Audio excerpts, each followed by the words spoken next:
로마서 3장 21절에서 31절의 말씀으로 나눠보겠습니다. 오늘 제목이 자기의 의로움을 나타내사입니다. 자기의 의로움. 여기서 자기는 하나님이세요. 하나님이 자신의 의로움을 인간에게 나타내는 한 방법에 대해서 우리가 한번 나눠보겠습니다. 그래서 우리가 오늘 첫 절에 읽었던 것처럼 하나님의 한 의가 나타났으니, 주체가 이제 하나님이시죠. 하나님의 한 의가 나타났다. 자, 이런 얘기를 우리가 쭉 하면서 예수 그리스도를 믿음으로 의를 얻는 것, 그거에 대해서 이제 얘기를 하는 건데, 자, 여태까지 우리가 배웠던 거를 오늘 3장, 2장 좀 정리하면서 하나님의 한 의가 우리하고 어떤 관계가 있는지 한번 나눠보겠습니다. 자, 첫 번째로는 시대마다 다른 심판의 기준이 있다라고 우리가 진작에 배웠어요. 2장, 3장 초반까지 쭉 그런 얘기가 나오고, 우리가 오늘 본문에 있는 이야기랑 연결을 하려면 시대마다 다른 심판의 기준이 있다라고 로마서 2장에 나왔습니다.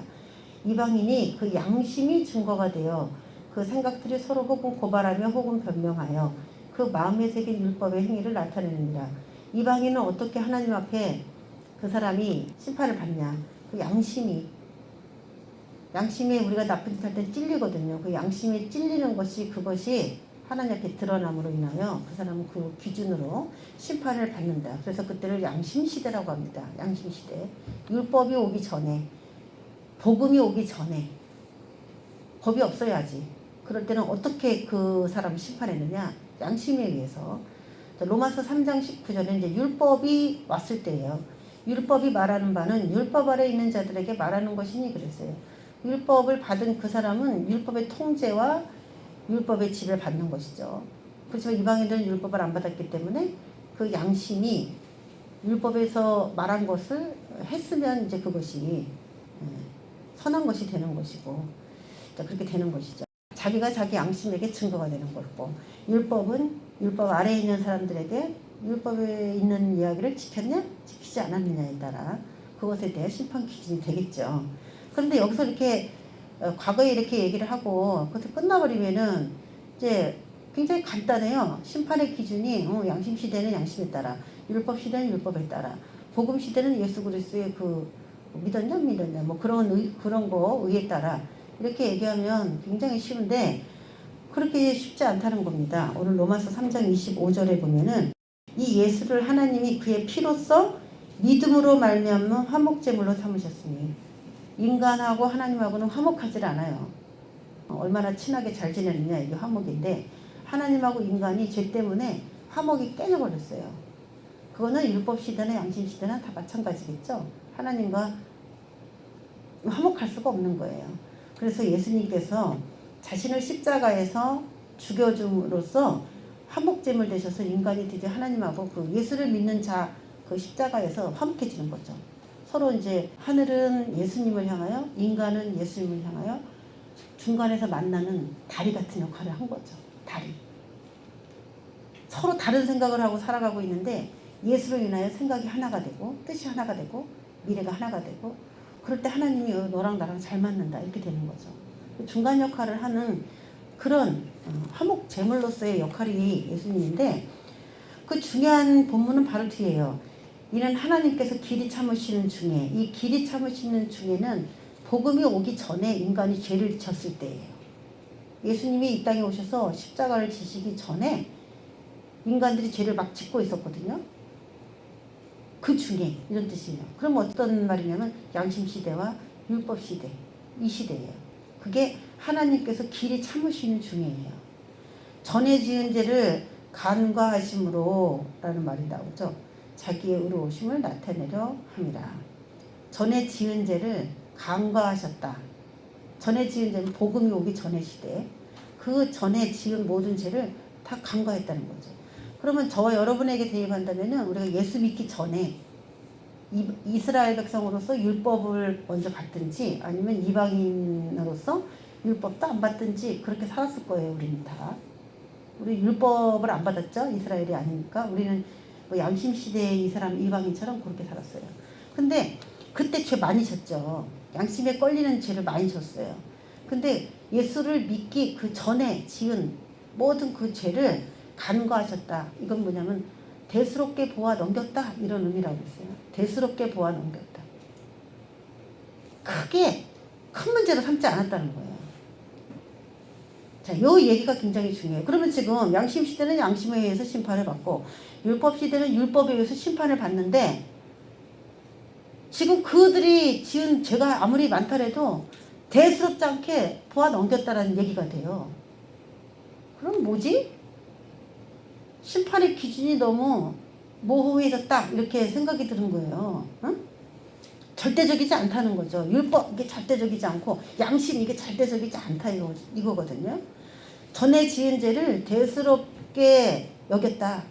대수롭지 않게 그냥 사소하게 여겼다는 거죠. 여기심으로 자기의 의로우심을 나타내려 하심이니 하나님이 자신이 의롭다는 것을 인간에게 나타내려고 했다는 거예요. 여기까지 여러분이 잘 기억을 하셔야 됩니다. 그러면은 만약에 예수님이 이 땅에 오기 전에 죽었다 이거예요. 사람들이 양심시대 사람들도 죽었고 율법시대 사람들도 죽어서 이제 하나님이 그들을 율법 아래 있는 사람 율법의 아래 있는 사람대로 양심시대 있는 사람 양심시대로 하나님이 판단을 하셨을 텐데 심판하셨을 텐데 거기에서 깡깡깡 넌 사형 너는 유고 이런 식으로 매우 엄격하고 철저한 심판이 이루어지지 않았다는 얘기가 되는 겁니다. 이거 보면은 이해가 되세요? 이제 기준은 율법이고 기준이 양심이라 해도 매우 철저하게 더 이상 돌이킬 수 없도록 철저한 심판을 내렸다고 보기에 뭔가 미흡하다는 얘기가 돼요. 자, 왜 그러느냐? 제가 이 얘기를 왜 하느냐? 여러분에게 한번 설명을 하겠습니다.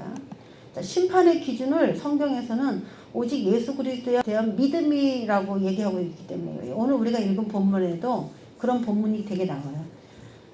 하나님께서 자기의 의로우심을 나타내기 위해서 심판의 기준은 예수 그리스도에 대한 믿음이에요.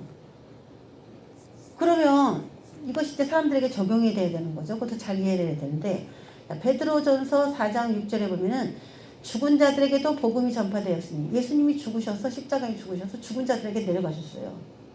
그래서 내려가셔서 뭐 했냐? 복음을 전파했어요. 그럼 거기 있는 사람들은 어떤 사람들이냐? 양심시대, 율법시대에 다 죽은 사람들이죠. 예수님이 이 땅에 오시기 전에 죽은 사람들이죠. 그 사람들에게 복음을 전파했는데 이는 육체로는 사람으로 심판을 받으나 이걸 이제 다른 번역본을 제가 다 참고를 했더니 이구동성 아주 똑같이 하는 얘기가 받았으나로 해석하면 가장 맞아요. 육체로는 사람으로 심판을 받았으나 육체는 죽었다. 죽음이라고 하는 심판을 받은 상태예요. 그 사람들이 죽었기 때문에. 그래서 뭐 제가 몇 가지만 여기다 썼지만 대부분 다 모든 성경이 비록 그들의 육체는 죽음이라는 벌을 받았지만 육체는 죽었지만 이게 벌이라는 거예요. 인간이 받은 죄값으로 받은 형벌이라는 거예요.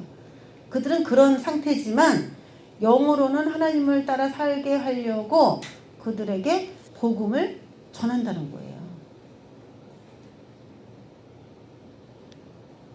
이 땅에서 예수를 믿으면 좋겠지만은 그들은 이미 죽었어요. 죽었지만은 그래도 영으로는 하나님을 따라 살게 하려고 기회를 주는 거죠. 복음이라는 기회를. 자, 근데 제가 거기다 교회 시대 사람에게는 해당되지 않는다. 그러니까 이 말을 딱 읽어보면, 그러면 우리가 죽어도 우리에게도 하나님이 너 예수 그리스도를 믿는 거 그거 받아들여라. 어떻게 우리에게 그렇게 요구를 해주시지 않을까?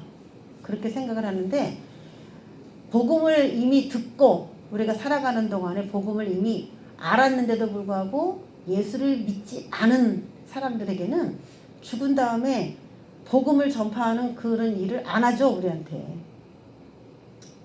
이거는 예수님이 오시기 전에 예수 그리스도가 인간의 죄를 구원하셨다 그런 지식이 인간에게 오기 전에 그런 얘기를 들어보지도 못했는데 죽은 사람들, 그런 사람들에게만 해당된다는 거예요. 우리에게는 지금 살아있는 동안에 그걸 선택해야만 해요. 왜? 교회가 이렇게 많고 예수 믿어야 됩니다. 얼마나 많이 사람들이 외치니까 몰라가지고 예수를 안 믿지 않습니다. 지금.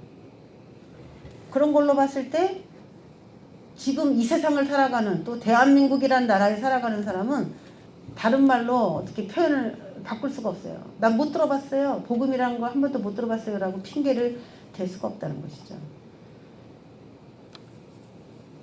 자, 여기까지 이렇게 이해가 됐어요. 그러면은 죽은 자에게도 복음을 전파했다. 이것이죠. 그래서 제가 좀 전에 얘기했던 그 말씀이 이제 이해가 되는 거예요. 전에 지은 죄를 간과하셨다. 대수롭지 않게 대강 보아 넘겼다. 쉬운 성경에서는 이전에 살았던 사람들이 지은 죄에 대해 오래 참으심으로 심판하지 않으셨다라는 거예요.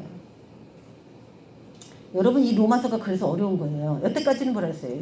양심시대에 사는 사람은 양심에 의해서, 율법시대에 사는 사람은 율법에 의해서 판단을 받을 것이다 라고 얘기를 했는데, 지금 3장 25절에 딱 오니까 그들에게 어떤 심판을 했다 할지라도 그 심판이 영원한 심판, 땅땅땅 바뀌어지지 않는 영원한 심판은 아니었다라는 거예요. 일시적인 거라는 거죠.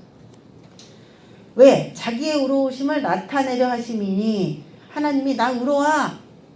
왜냐면은 이렇게 대충 심판한다면은 이건 진짜 인간이 나 억울해요 하는 사람이 있을 수 있어요. 근데 하나님이 기준을 하나 딱 만들어 놓고 이 기준을 너희가 받아들이면, 왜? 그 율법 지키는 것도 쉬운 게 아니에요. 양심에 걸린다는 거 이것도 너무 뭉뚱그리하다 이거예요. 법이. 그런데 이거 불공평하다 이렇게 생각할 수가 있어요.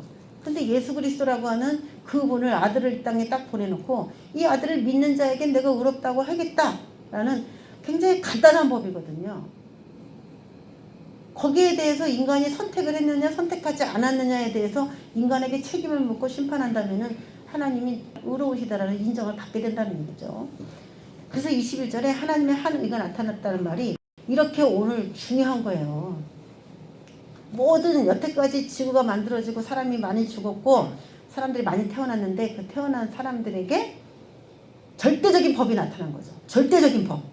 여태까지는 뭐예요? 흉내내는 법이죠. 실제의 법처럼 보이기는 하지만 그 강력한 힘이 없는, 절대적이지 않은 그런 법이 아래서 이제 있었던 거죠. 자, 그러면 제가 말한 것처럼, 베드로전서 4장에서 말한 것처럼 죽은 다음에 복음으로 전환될 수 있는 가능성을 성경은 말을 해놨는가? 진짜? 그렇다면은 심판의 모든 기준이 예수 그리스도를 믿느냐 믿지 않느냐 거기에 달렸다라는 걸 확증해 주게 돼요. 자, 사후 복음으로 전환 가능성에 대해서 베드로전서 3장 18절에 나옵니다. 그리스도께서도 단번에 죄를 위하여 죽으사 의인으로서 불의한 자를 대신하셨으니 이는 우리를 하나님 앞으로 인도하려 하심이라. 육체로는 죽임을 당하시고 영으로는 살리심을 받으셨으니, 예수님이죠. 그가 또한 영으로 가서 옥에 있는 영들에게 선포하십니다. 옥에 있는 영들에게. 죽어서밖에 갈 수 없는 영적 상태로 그분이 되셔서 처음에 하신 것이 옥에 있는 영들에게 간 거죠. 옥에 있다는 것은 이제 사형을 언도하든지 뭐 날짜가 지나면 풀어지든지 뭐 그런 사람들 아니겠어요? 감옥이라는 개념인데 그들에게 이제 복음이 전파된 것이죠. 그래서 우리가 했던 그 얘기 이렇게 자연스럽게 연결이 될 수밖에 없는 겁니다. 그래서 오늘 우리가 말씀을 보면은 좀 이해가 됩니다. 이 얘기를 이해를 해야 이제 오늘 본문이 좀 이해가 돼요. 27절에 그런즉 자랑할 때가 어디냐, 있을 수가 없느니라. 자랑할 수가 없죠. 내가 율법을 잘 지켰어요. 양심에 꺼리지게 않게 했어요. 이게 기준이 된다면 자랑할 게 있는데 자랑할 게 없는 이유는 뭐냐면은 예수를 믿었느냐 받아들였느냐 받아들이지 않았느냐의 기준으로 이제 법을 집행할 거기 때문에 그거는 우리가 자랑할 수 있는 법이 아니죠. 무슨 법으로냐? 너네들이 한 행위로냐? 아니라 오직 믿음의 법으로니라 하면서 새로운 믿음의 법이 이제 출범을 한 것이죠. 예수 그리스도를 믿느냐 안 믿느냐. 그래서 가장 큰 죄는 뭐니까 예수 안 믿는 죄가 되는 거예요. 인간에게. 가장 큰 죄는 예수 안 믿는 죄. 왜? 예수를 안 믿으면 그냥 하나님의 법에서 일단 떨어져 나가요. 하나님의 기준 자체에 도달을 못한 거예요. 그래서 예수 그리스도를 구세주라고 믿고 이제 그분의 이름을 부르면 구원을 얻는다라고 하는 그 진실된 믿음으로 이제 나오는 그걸 받아들였을 때 그때는 이제 의로움이 시작이 되는 것이죠. 하나님이 이제 그 사람을 이제 얼마나 의로운가, 진짜 진실로 믿고 있는가를 이제 눈여겨보시겠죠. 법이냐? 행위냐? 아니다. 오직 믿음이다. 믿음의 법으로니라. 이 믿음의 법으로는 뒤에 나오겠지만 생명의 성령의 법. 이 믿음 안에는 항상 성령과의 동행이 그 안에 들어있어요. 성령이 역사하지 않으면 인간은 믿을 수가 없습니다. 그래서 어떤 얘기는 성령으로 믿음을 주시나니 은사장에서 그렇게 소개하고 있어요. 성령으로 말미암아 믿음을 주신다. 믿음은 혼자 생길 수가 절대 없는 것이라는 것이죠. 그래서 믿음의 법은 성령의 법을 의미하는 거고 28절에 그러므로 사람이 의롭다 하심을 얻는 것은 율법의 행위에 있지 않고 믿음으로 되는 줄 우리가 인정하노라. 율법을 지켜서 의롭게 되는 것은 이제 끝났고 예수 그리스도를 믿느냐 믿지 않느냐. 그럼 예수님이 너 예수를 믿어 안 믿어? 이제 우리한테 그럴 거 아니에요. 그럼 우리 믿죠? 다 믿습니다. 그렇게 한번 이례적으로 딱 믿으면 이 믿음이라는 게 쉬워요. 굉장히. 저 예수님 믿어요. 그래서 교회 왔잖아요. 그거 하나만 믿음이라면 믿음이 굉장히 쉬워요. 근데 우리가 살아가는 모든 삶에서 이제 난관이 오고 문제가 올 때마다 하나님 어떻게 해야 돼요? 어떻게 해야 돼요? 우리는 그분께 물을 거고 그분은 이렇게 해라 저렇게 해라 우리에게 또 말씀하실 거예요. 우리 또 어떻게 해야 돼요? 그걸 또 하나씩 하나 믿어야 돼요. 또. 아 그렇게 하실 거군요. 믿어드려야 돼요. 그래서 믿음에서 믿음에 이르게 한다. 믿음에서 믿음에 이르게 한다. 그 얘기가 이제 우리에게 굉장히 중요한 요소죠. 믿음으로 시작했는데 믿음에 이르게 되는 완전한 믿음에 이르게 되는 거기에는 사람들이 참 대단하구나 라고 볼 수밖에 없는 많은 그 사람들의 업적이 삶의 그 업적들이 들어있겠죠. 그 믿음에서 믿음으로 이르는 그 타임 안에는 야, 저 사람은 세상이 감당할 수 없는 사람인가 보다 라고 생각할 만한 많은 일들이 그 안에 아마 들어있을 거예요. 그 안에는 그 사람에게는 믿음이지만 타인이 볼 때는 저거 행위 아니야? 라고 볼 수 있는 많은 덕스러운 행동들이 그 안에 들어있을 거예요. 이거는 율법의 행위하고 차별이 되는 행위입니다. 우리가 교회에서 지금 계속 논하는 행위는 믿음으로 살려고 하는 행위를 말하는 것이에요. 율법의 행위가 아니고. 그래서 교회에서 말하는 행위는 예수를 거부하고 선을 행해서 구원을 받으려는 그 행위는 아예 아닌 것이고 믿는 믿음 안에서 믿음을 실천하고자 하는 그 행위를 우리가 논하는 거예요. 이건 이 똑같은 행위를 저와 여러분은 성경에서도 구별을 잘 해서 읽어야 됩니다. 앞으로는. 그냥 행위라고 막 나오거든. 여기서는. 만약에 행위로 만약에 구원을 얻는다 이런 얘기를 했다면은 불교 신자들은 행위로 구원을 얻으려고 열심히 선을 행하죠. 불교 신자들은. 구원을 못 받아요. 그들은 아무리 선을 행해도. 왜? 믿음으로 출범한 그래서 믿음에 이르게 되는 그 과정 안에서의 적절한 행위가 아니기 때문에 그런 것이죠. 사람이 의롭다 하심을 얻는 것은 율법의 행위에 있지 않고 믿음으로 되는 줄 우리가 인정하노라. 예, 그래서 율법을 행해서 이제 의롭게 되는 것을 구약에서 이스라엘에게 법으로 줬지만 그 법을 지켜서 의롭게 되라고 준 것은 아니다. 죄를 깨닫고 내가 율법을 실천할 수 없는 무능력한 인간이구나. 그러면 어떻게 이 죄 문제를 해결할까요? 하면서 하나님께 나아오게 되는 인간의 그런 길을 여는 그런 도구 중에 하나였다는 거예요. 율법. 죄를 깨닫게 하려 합니다. 그래서 율법을 줬다는 거예요.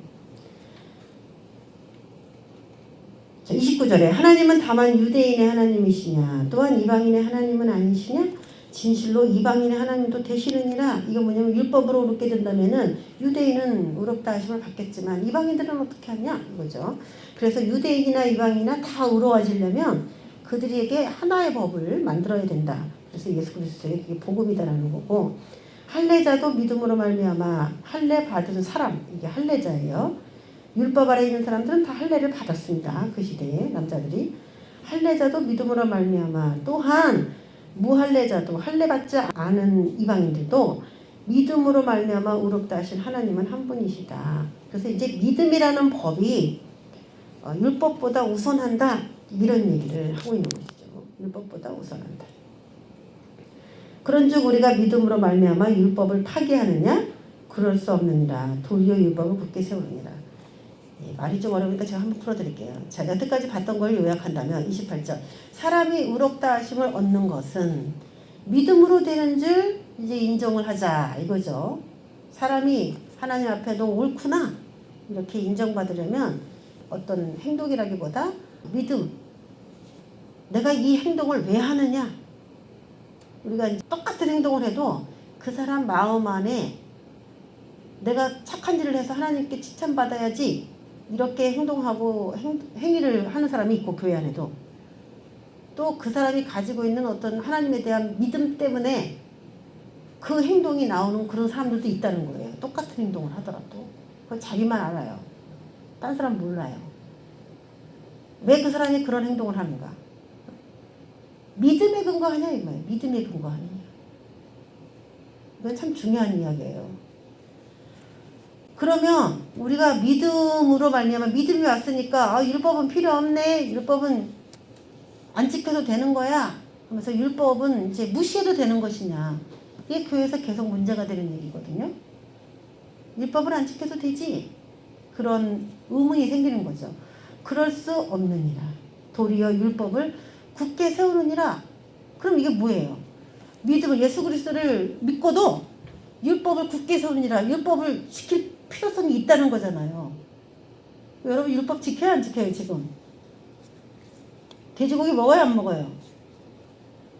그러면 지금 우리가 복음을 받아들이는 우리가 율법을 지켜야 되냐 안 지켜야 되느냐? 그렇게 물어본다면은 우리는 어떻게 대답을 해야 될까? 여러분 어떻게 대답해야 돼요? 결론적으로는 두 개가 다 맞아. 사실은 다 맞는데 어떤 취지로 그런 대답을 했느냐, 그걸 한 번 더 묻는다면 어떤 사람은 틀릴 수 있고 어떤 사람은 맞을 수 있죠. 그걸 대답하기가 굉장히 어려워요. 율법을 그러면 지켜야 되냐? 지키면 안 되죠. 이제 믿음의 법이라고 하는 법으로 왔기 때문에 율법을 읽으면서 이렇게 해야 되는구나 이렇게 할 필요는 없어요. 그런데 여기서는 왜 율법을 굳게 세운다 이런 말을 할까요? 율법 속에 들어있는 하나님이 의롭다고 하는 기준은 여전히 동일해요. 율법을 인간에게 주시면서 너 이런 건 죄야, 이런 건 지켜야 돼, 이런 건 버려야 돼, 지켜야 돼, 이런 규범들을 우리에게 줬는데 이게 하나님이 무시해도 되는 그런 법이었느냐? 아니었어요. 인간이 이 하나님이 주신 의도를 파악을 하고 이런 걸 죄로 규정을 했거나 그걸 인간이 받아들여야만 하는 법이에요. 이 법은 중요한 법이라는 거예요. 그러니까 율법도 은혜로 주신 거예요. 근데 그러면 율법을 그러면 지키지 말라며요? 그랬단 말이에요. 왜? 새로운 법이 왔으니까. 율법은 이제 지나간 법이기 때문에 그걸로는 의롭다 하심을 못 받으니까 그거는 이제 지켜지지 않아도 되는데, 문제는 그 믿음이라고 하는 법을 우리가 받아들이면 율법을 준수해야 된다는 그 율법의 준수 정신은 그 믿음의 법 안에 이미 들어있어요. 우리 자꾸 따로따로 율법의 법이냐 믿음의 법이냐 따로따로 하려고 하니까 지켜야 되냐 말아야 되냐 혼돈스러운데, 믿음의 법 안에는 율법을 준수해야 된다. 율법에 들어있는 하나님의 그 의라고 하는 기준, 하나님이 선이라고 하는 그 정신, 하나님의 정신은 믿음의 법 안에 이미 들어있어요. 그래서 띄워버리고 믿음의 법이 따로 만들어진 게 아니라 율법이라고 하는 그 하나님의 그 정신이, 율법 속에 들어있는 하나님의 정신이 믿음의 법 속에 포함되어서 우리에게 이제 전수가 된 거예요. 그래서 믿음의 법을 받아들이는 사람에게는, 믿음의 법을 받아들인 사람은 믿음에서 믿음으로 이르게 되는 그런 이제 믿음의 여정을 우리가 지나가게 될 때에 율법에서 말한 선이라고 하는 기준들을 우리에게 요구하실 거고, 우린 그거를 믿음 안에서 실천할 수밖에 없는 성령님의 인도가 우리에게 따라올 거라는 얘기예요. 더 법이 어떻게 된 거예요? 더 포괄적이 된 거죠. 율법이라고 하는 작은 법이 믿음의 법이라는 그 법 안에 이미 흡수되어서 믿음의 법에 이제 연단을 받고 훈련을 받는 우리에게 율법 속에 들어있는 의로운 정신, 하나님의 그 선의 정신도 우리가 실천하면서 나가게 될 거예요. 근데 우리는 그것이 내가 율법을 지금 지키고 있는 중인지 모를 수 있다는 거죠. 근데 성령님이 우리를 그렇게 이끌어가게 되실 거라시라는 거예요. 그러니까 더 완전해졌고 더 강해졌고 튼튼해진 거죠, 법이. 자, 이런 원리에 대해서 이제 나눠보겠습니다. 모든 인류는 요약하자면 복음을 믿음으로 의롭게 되는 것이다. 모든 인류는 전에 죽었든 지금 죽었든 전혀 상관없이 모든 인류는 이 땅에 태어나면은 복음을 믿느냐 그런 기준으로 의롭게 된다는 법이 선고가 된 거예요.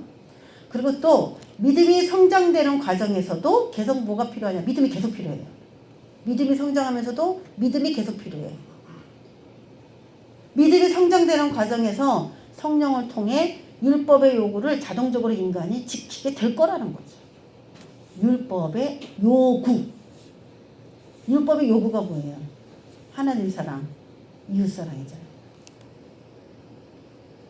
그래서 만들어진 법이에요. 그래서 율법을 하나하나 지킬 필요는 없으나 율법을 하나하나 만든 하나님의 정신은 믿음의 법 속에 이미 계승되어 포함되어 있다. 그러니까 율법을 지키는 것이나 마찬가지가 되는 것이죠. 자, 우리가 또 한 가지 말씀을 통하여서 왜 율법보다 믿음의 법이 더 포괄적이고 더 강해졌느냐? 자, 로마서 8장 3절에서 4절의 말씀을 보면은 율법이 육신으로 말미암아 연약하여 할 수 없는 그것을 하나님은 하시나니 라는 말씀이 나와요. 이게 참 해석하기가 난해하죠. 율법이 육신으로 말미암아 연약하여 할 수 없는 그것을 하나님은 하시나니. 자, 요거를 다른 성경 여러 가지를 참고해서 제일 좋은 거는 육신으로 말미암아는 우리의 타락한 성품 때문에 우리의 육적인 그런 걸 추구하는 그런 성품 때문에 라고 해석이 가능해요, 이게. 그러면 제가 이제 초록색을 써놓은 거, 그거를 읽으면 할 수 있어요. 율법은 연약하여 인간을 타락한 성품에서 벗어나 의롭게 할 수 없다. 율법이 연약해서. 그리고 어떤 법이 필요하다? 더 강한 법. 인간의 타락한 성품을 고치면서 하나님 앞에 의롭다 하심을 받을 수 있는 더 강력한 법이 필요한 거예요, 인간에게.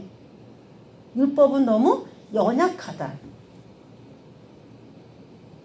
그래서 제가 빨갛게 친 글씨하고 까만 글씨를 두 가지로 읽어보면은, 까만 글씨 읽어보면은 율법이 연약하여 할 수 없는 그것을 하나님은 하셨다. 뭐로? 아들을 죽이는 그 의로 하신 것이죠. 율법은 그냥 글씨에다가 이렇게 새겨줘, 돌판에 새겨주고 너 이거 지켜 이런 법이에요. 근데 인간이 너무 죄가 많으니까 돌판에 써준 그 말을 지켜야지, 이렇게 살아야지 하면서도 지킬 수 있는 능력이 없다는 거죠, 인간에게는. 인간이 너무 죄를 좋아하거든. 근데 이렇게 해야 참고서 하나 줬다 해서 그 참고서를 달달 외우고 그대로 막 실천하는 인간이 몇이나 있느냐는 거 없다는 거예요. 그렇게 할 수가. 그래서 어떤 방법을 썼어요? 하나님이 직접 우리 안에 들어오는 방법. 하나님이 직접 우리 안에 들어오셔서 우리의 잃어버린 양심에 그분의 피를 막 뿌려. 양심이 다 흐려졌어. 무감각해졌어요. 시대가 지나면서 하나님이 아주 깨끗한 양심을 줬지만은 살아가면서 그 양심에 맞지 않는, 양심에 위배되는 행동들을 막 하니까 양심이 화인 맞아가지고 이게 양심에 걸리는지 아닌지 구분도 못할 정도로 인간의 양심이 막 혼탁해진 거예요. 그러니까 예수님께서 죽으시고 그의 영으로 인하여 우리 안에 들어오셔서 우리의 양심에 그분의 피를 뿌려가지고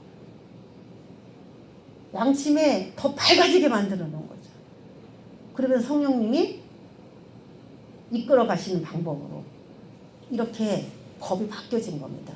그래서 율법은 보고 따라하라는 법이라면은 믿음의 법은 그분이 직접 오셔서 인간을 끌고 가는 그런 법으로 더 강해진 것이죠. 곧 죄로 말미암아 자기 아들을 죄 있는 육신의 모양으로 보내어 육신의 모양인 인간을 구원하려면 육신의 모양으로 보내야겠다. 그래서 육신의 죄를 정하사 육신의 죄를 선고하셨다 이거야. 육신에 너 죄짓게 하지 마. 넌 우리 육신에다가 죄를 선고한 거예요. 죄를 선고하니까 육신을 죽게 되는 거죠. 죄를 지니까. 육신의 죄를 선고하셔서 유죄를 선고하셔서 이렇게 해도 번역이 돼요. 유죄 판결을 내리셔서 이런 해석이 나올 수 있어요. 육신의 유죄 판결을 내리셔서 육신을 따르지 않고 그 영을 따라 행하는 우리에게 율법의 요구가 이루어지게 하려 하심이니라 이렇게 얘기하고 있습니다. 이제 육신은 이제 죄 있는 걸로 이제 선고가 이제 됐어요. 예수님이 오시는 순간. 그래서 내가 육신을 따라가면 우린 죽는다. 그게 이제 우리가 알게 됐다는 거예요. 그래서 아, 성령님 어떻게 해야 돼요? 성령님을 따라서 이제 인간이 행해야 된다는 걸 알게 됐고, 그리고 성령님은 뭐 하시냐? 우리에게 율법을 주시면서 인간에게 원했던 그 율법의 요구, 그런 것들을 우리에게 하나하나 이루어가도록 우리를 진리 가운데로 이끌어 가실 것이라는 거예요. 율법의 요구를. 그래서 믿음의 법을 잘 따르는 사람은 율법의 요구, 율법 속에 들어있는 그런 걸 하나하나 지키지는 않았지만 율법 속에 들어있는 인간에게 말씀하시고자 하는 하나님의 요구는 실천될 수밖에 없는 것이라는 것입니다. 자, 우리가 마지막으로 갈라디아 3장 한번 읽고 마치겠습니다. 3장 10절부터 14절 같이 있습니다. 무릇 율법 행위에 속한 자들은 저주 아래에 있나니 기록된 바 누구든지 율법 책에 기록된 대로 모든 일을 항상 행하지 아니하는 자는 저주 아래에 있는 자라 하였습니다. 또 하나님 앞에서 아무도 율법으로 말미암아 의롭게 되지 못할 것이 분명하니 이는 의인은 믿음으로 살리라 하였습니다. 율법은 믿음에서 난 것이 아니니 율법을 행하는 자는 그 가운데서 살리라 하였느니라. 그리스도께서 우리를 위하여 저주를 받은 바 되사 율법의 저주에서 우리를 속량하셨으니 기록된 바 나무에 달린 자마다 저주 아래 있는 자라 하였습니다. 이는 그리스도 예수 안에서 아브라함의 복이 이방인에게 미치게 하고 또 우리로 하여금 믿음으로 말미암아 성령의 약속을 받게 하려 함이라. 믿음으로 말미암아 뭐요? 성령의 약속. 그래서 믿음의 법을 완성하려면 누가 오셔야 돼요?